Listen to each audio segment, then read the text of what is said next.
Hey everyone, welcome back. So today is Tuesday. A couple of things that I want to talk to you guys about today is obviously Bitcoin entering a bullish period possibly.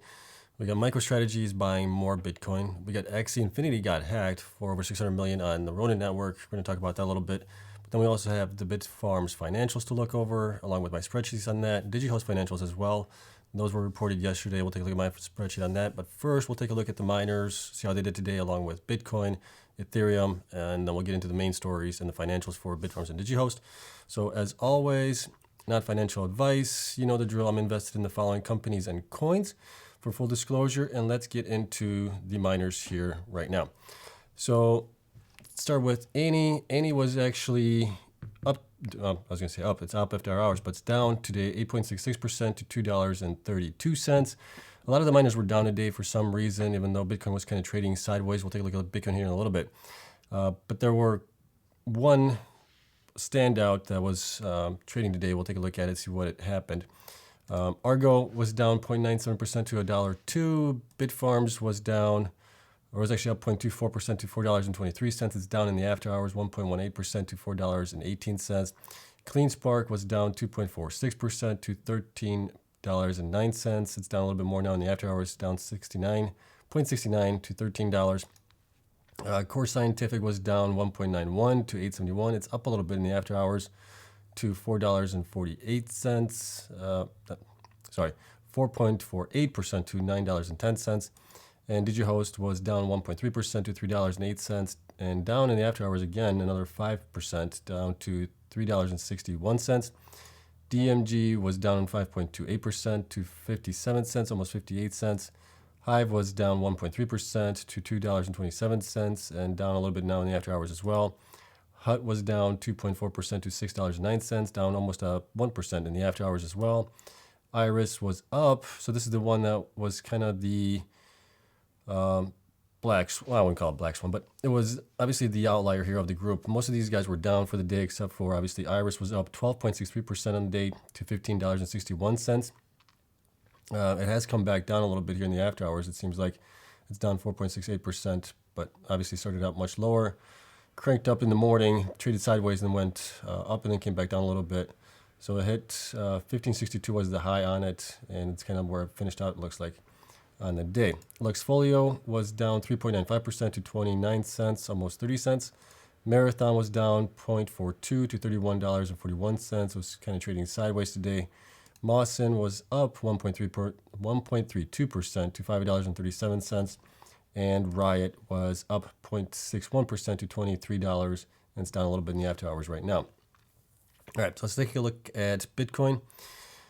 Bitcoin has been kind of up and down today a little bit. It has been bouncing off of our support here at approximately 47,000.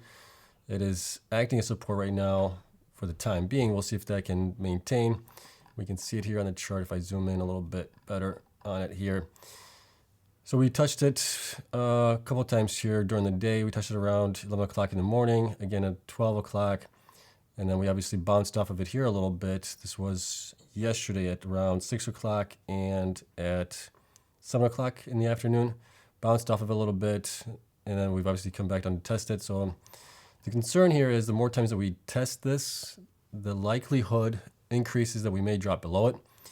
But if we bounce off of it, which we may, because the RSI has come down really well on this, it's down to 44, gives us plenty of room to run back up. So that's a good sign. So we'll have to see how this plays out going forward. Right now, we're kind of in this unknown territory, whether we're going to fall back down or we could even go up higher on that one.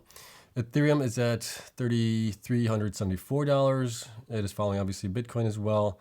It is now, looks like we may have support here at about 33.30 or so. We'll see how this plays out. We've seen it a couple of times here. And right now the RSI is coming back down also on the 1 hour chart, which is good. So we may be able to run back up a little bit as well. But obviously that's going to follow what Bitcoin does as well. Okay, so we'll see what happens there. And let's take a look at really quick just the Bitcoin network chart here on the day. Let's see if we can reload the page.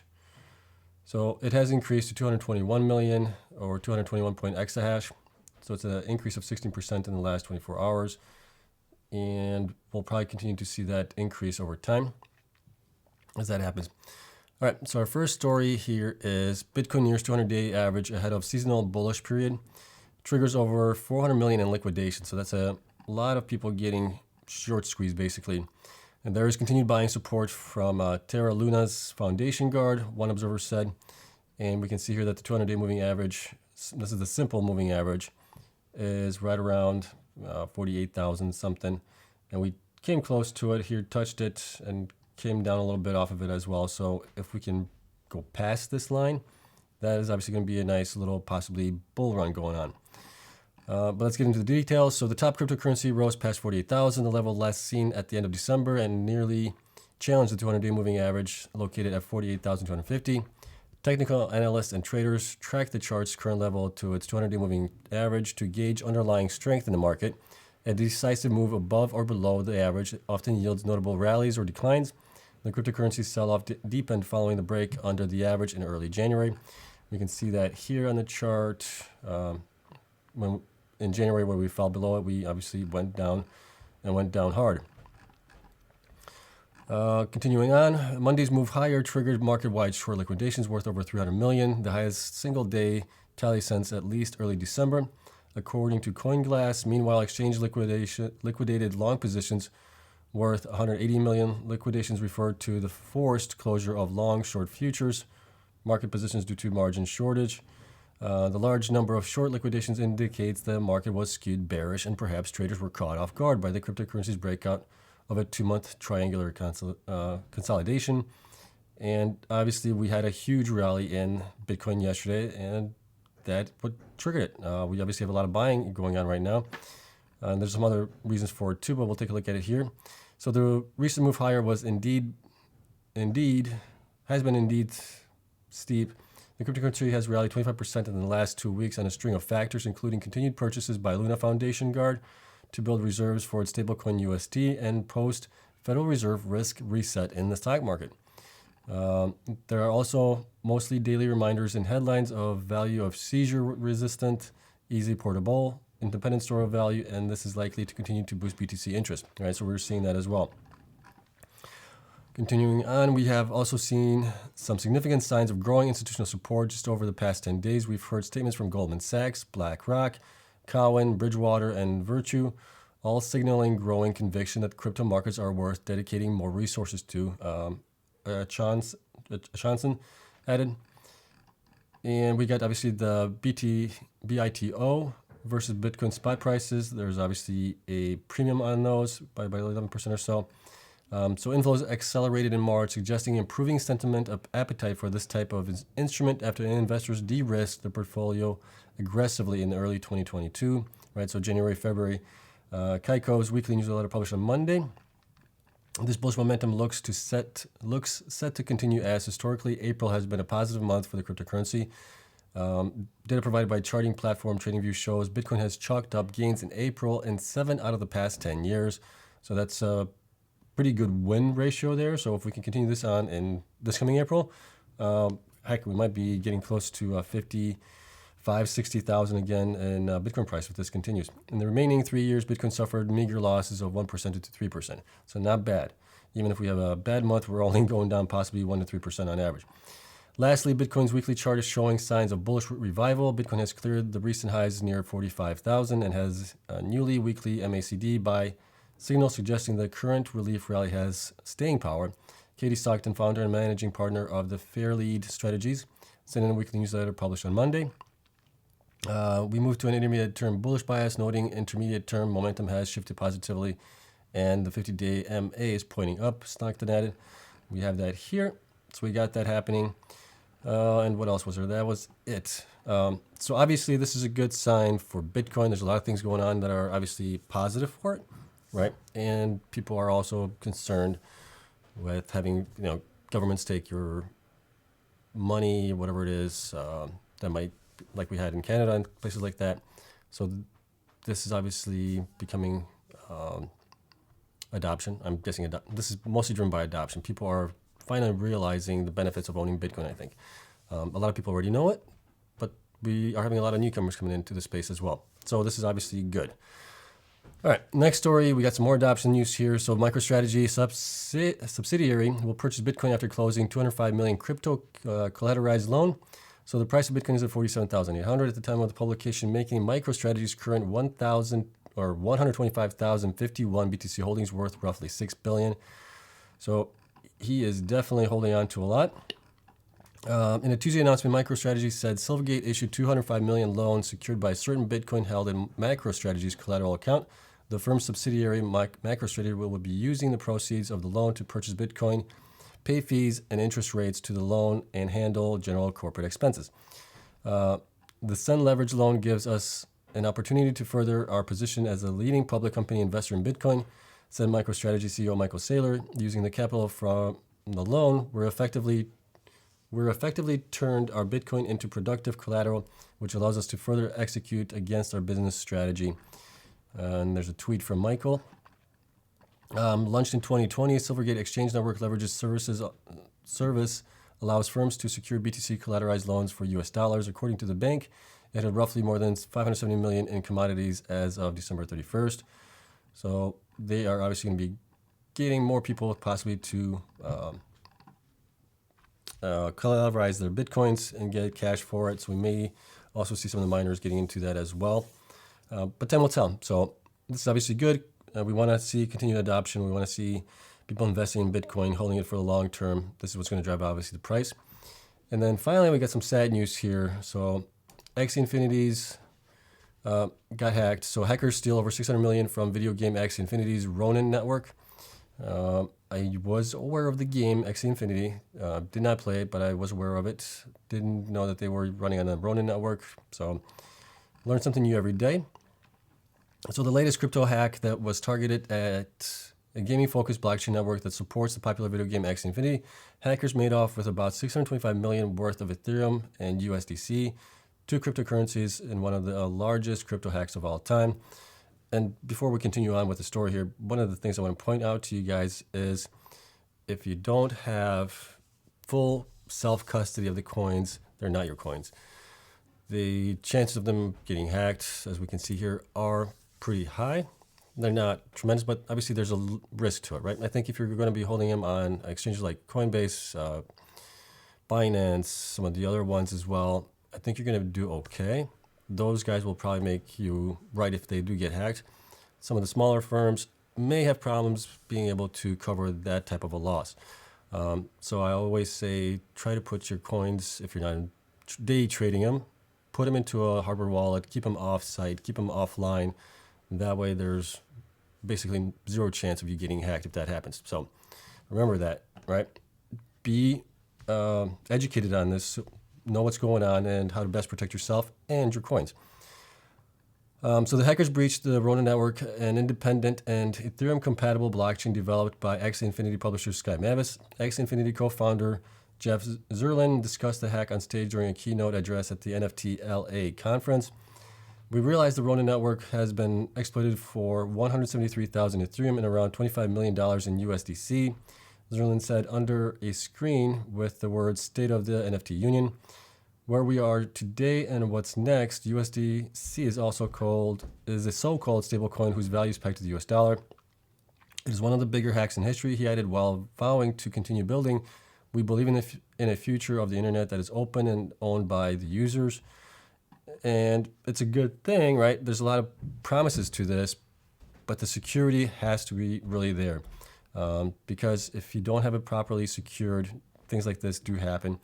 And here's basically what happens. So the entire, so this is a quote from somebody. So the entire Web3 marketplace is fraught with chaos and lawlessness. We may never learn the truth about what happened, said Stark. And unlike U.S. financial firms who must report cyber attacks fairly, accurately, promptly, etc., NFT and other Web3 marketplaces do not have to report anything at all. This, I think, is going to be part of the regulations we're going to see around cryptocurrencies and NFTs, things like that. This is probably going to change. Axie Infinity is a successful Web3 game in which players use NFT digital pets called Axies to interact with the game's community. Players can use their Axies to battle other players and to breed the new Axies. In 2021, the game's creators raised $152 million in Series B funding led by famed VC fund and Andreessen Horowitz. According to a blog posted on Ronin Network's official Substack, on Tuesday, the system has halted activity on the network that allows players to convert assets in Axie Infinity Universe and to convert currency between the Ethereum and Ronin blockchains. Players who keep digital funds on the Ronin network are currently unable to make transactions. See, here's my point. If you keep your digital funds on the network, right now you can't get access to them. Had you taken them off, I don't even know if it was possible, but if you could take them off, put them on your own hardware storage, you would not be having these issues right now. So, as always, be educated, know what's going on, keep the coins if you're not trading them off the exchanges or off the networks if at all possible. It'll save you a lot of headaches in the long run. Beginning on March 23rd, attackers compromised private keys used to validate transactions on the network. So they were all able to do that with private keys. So usually probably like I'm not sure what kind of algorithm they were using there, but it's obviously not good. According to the company's blog post, these keys allowed the malicious actors to forge fake withdrawals. The activity went unnoticed until a user was unable to withdraw funds and filed a report. The network pledged to ensure no user funds are lost. According to the blog post, most of the stolen funds currently remain in the hacker's crypto wallet, the company said.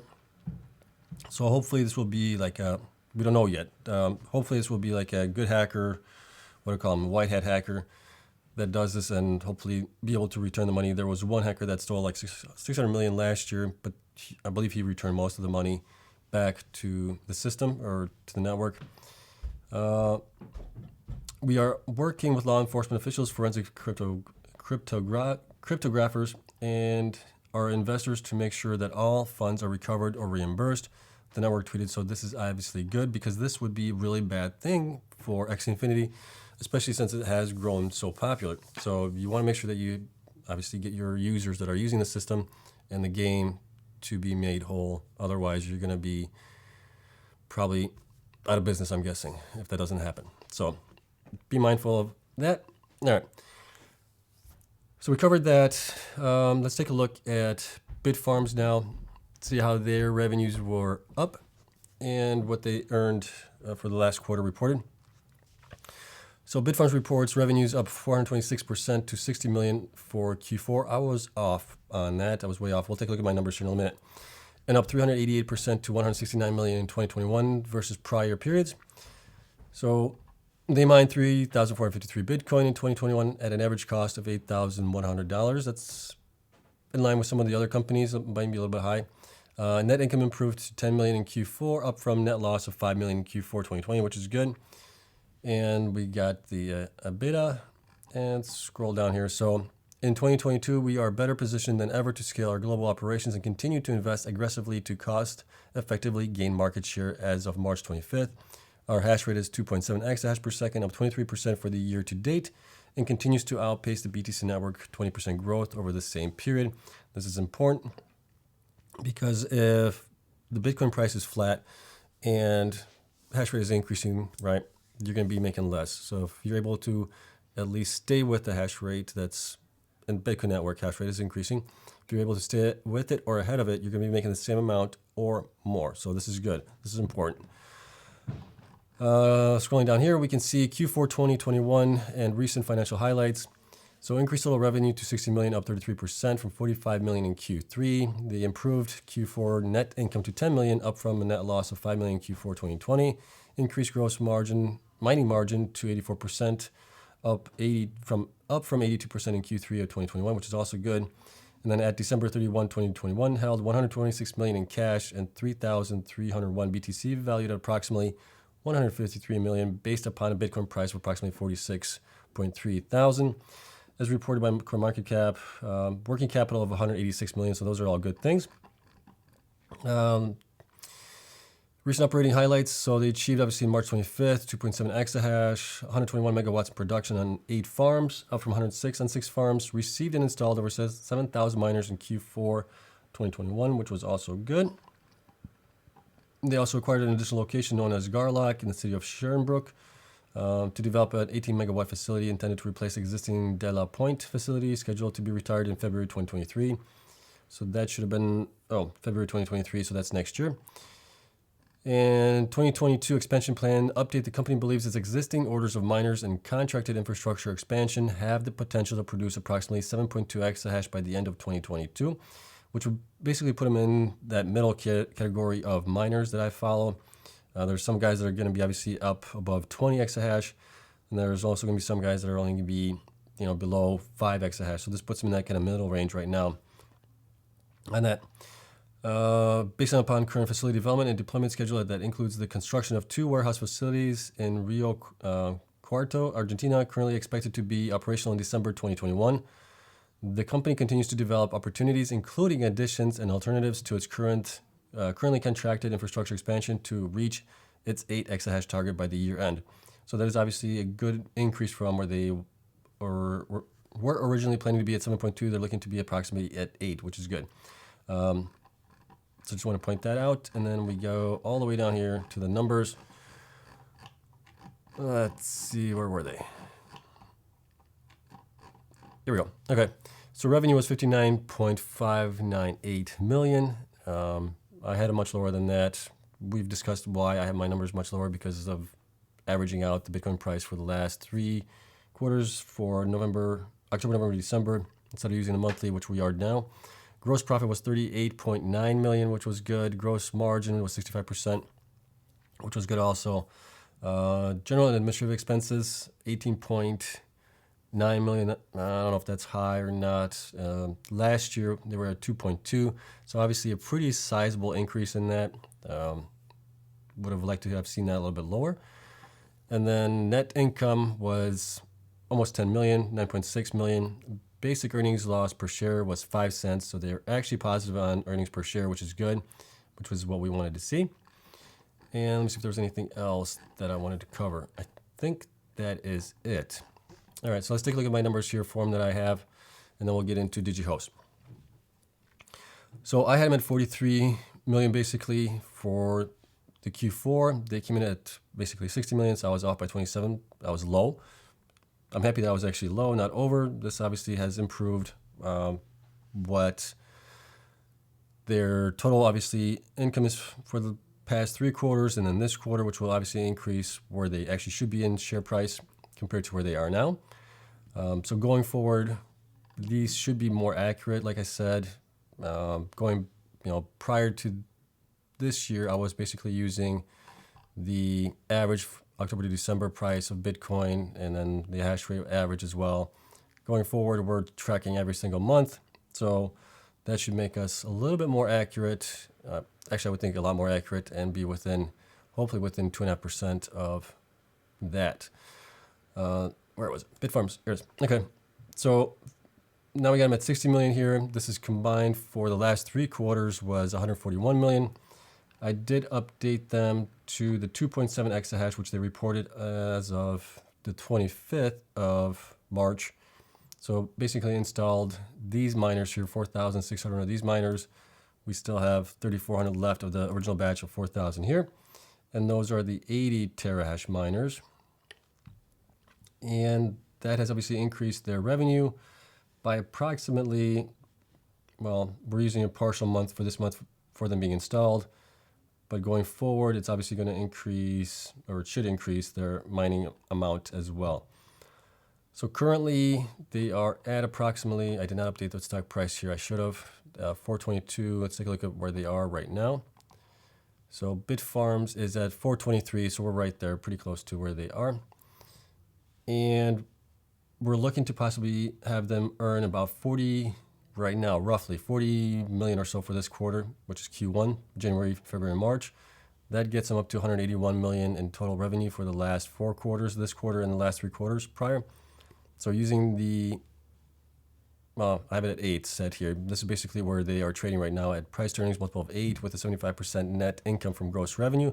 They are at 433, 422 here.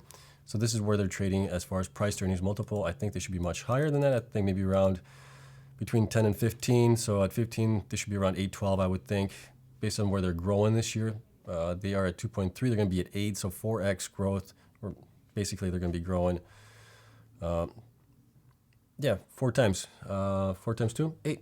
Yeah, 4x to get them to the future hash rate of potential of 8, if that's the case. So I think they should be priced a little bit higher than where they are right now. They are at 422 to 423. I would think closer to $8 would be fair if we're using the 20 price earnings multiple. 1083 will be on the high end, I think, depending on also where the Bitcoin price goes. If Bitcoin goes up to 100,000 or something like that, you're easily looking at 1344, 150,000. I don't know if we're going to get there, but that would be 1595. Even if we use the 15% multiple, you're looking at 1008 anyways. Bitcoin gets close to 100,000, and then 150 would be closer to 12 or something like that. So we'll also find out how many more miners they got installed in the last 5-6 days. That should increase their earnings a little bit here as well, and then that's going to help obviously going forward. But yeah, they're obviously growing, and we would like to see also these. I think once these are getting installed here, these Antminers S19J Pros XPs, which are 140 terahash, that's obviously going to help them as well get a little bit better hash rate per miner. I'd like to see this actually over 90 instead of the 82 that they are right now. That would make them a little bit more efficient, I would think, and help them out as well. So this is all I got for Bitfarms. Bitfarms, in my opinion, is undervalued, as are a lot of the miners that I cover right now. There are some that are pretty closely valued to where they should be, but most of them are undervalued, in my opinion, right now. And I think this is going to improve as Bitcoin obviously goes up in price going forward. Okay, so let me know what you guys thought of this down in the comments below, and let's get into Digihost. So Digihost consolidated financial statements for the years ended December 31st in 2020, expressed in United States dollars. And let's take a look at the numbers down here. All right, so cash on hand was 915,000. Digital currencies was 33.4 million. Total assets about 80 million, which is good. They are one of the smaller miners here. And revenue from digital currencies mining, so 24.9 million for the year. I had to figure out their numbers based on the prior 3 quarters. We'll take a look at that at my spreadsheet that I have. Gross profit loss, they were actually up 11.1 million, which was good. Office and administrative expenses was 1.1 million compared to 233,000, which is, 4x, 5x from where they were, but they've obviously grown pretty nicely, so I think this is in line. It's pretty good. Share-based compensation has also increased quite a bit, about 7x, 6.5x, 7x. Would have liked to have seen that lower, but the market is what the market is. Net income loss per year was 289,000 instead of a 5.9 million loss. This is good. They're getting positive, so we want to see that. So basic income per share, 1 penny per share income compared to a 44-cent loss. This is a good improvement as well. So it's nice to see that the miners are getting positive on their income per share. Let's see if there was anything else here that I want to talk to you. I think that's it. Let's take a look at my numbers here for Digihost, and I'll explain some of the logic behind it here. Going back here. Okay, so they reported 24.9 million for the year. I used this is Q3 numbers, 5.4, Q2, 5.1, and Q1 was 4.7. So came up with basically 9.5 million for the quarter, which is Q4. Excuse me. So we put that in here. I had him at 6.7, so I was off again about 27, 29%, like I was on the other one. And like I've explained it before, it's the way I was tracking the numbers. Now we're going in monthly, so a lot more detail is being covered. So we got him at 9.5, which was great. Huge increase, obviously, from the prior period, which was 5.4. So great job there. That leads us to them possibly making around, for the last 3 quarters, 20 million. And then this current, excuse me, this current quarter, we're looking at about 8 million or so. So we're looking at a total of approximately 28 million for the last 3 quarters plus this quarter, which would give us basically at a 10 multiple here, 75% net income, PE 10, we'd be at 604. They are at right around $3.81 or so. I think this is from yesterday's numbers. Definitely undervalued in my opinion. They're obviously not growing that much right now, but I believe they have some intentions to grow more. They're currently at 500 petahash. They're going to be at about 1.1 exahash, 1.15. So they are obviously operational 43% of the way there. So in order for them to get a little bit higher premium on the price, they have to report that they're getting new miners, down the road, that they're going to be increasing their hash rate overall. But otherwise, just a great quarter for them. Huge increase, obviously. Nice to see them being profitable as well. And I would think, using the PE to 10 is, I think, fair for them. If we go up to 15, we're looking at about $9 or so per share. But I think anywhere between 10 to 15 would be a fair range for them, especially where they are and where they're going to be. All right. And my throat is getting really dry here. Sorry, I got to take a sip of water.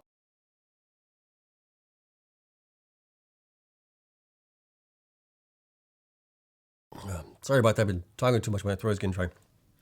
Okay. So we'll see how this plays out going forward for them. But overall, like I said, great quarter, not only by Bitfarms, by Digihost.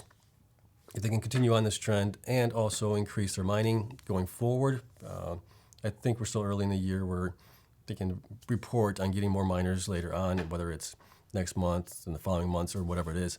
But they do need to grow, obviously. And they need to grow at the same pace as the network hash rate is growing, or they're going to be making less unless Bitcoin really starts to pick up and go up in price. So we'll have to see how this plays out. Let me know what you guys thought of the numbers for them. As always, the spreadsheets are available to my Patreon members. You guys can find the link down in the description for that. Thank you so much for watching. Let me know what you thought of it, everything. And we'll call it a day. Oh, somebody else provided their financial numbers today. I think it was Core. So if that was Core, I'm going to do a video on them tomorrow. And we'll get through those. We'll get through those numbers tomorrow. All right. Thank you so much for watching. Hope you guys have a great night. I'll see you guys in the next one. Until then,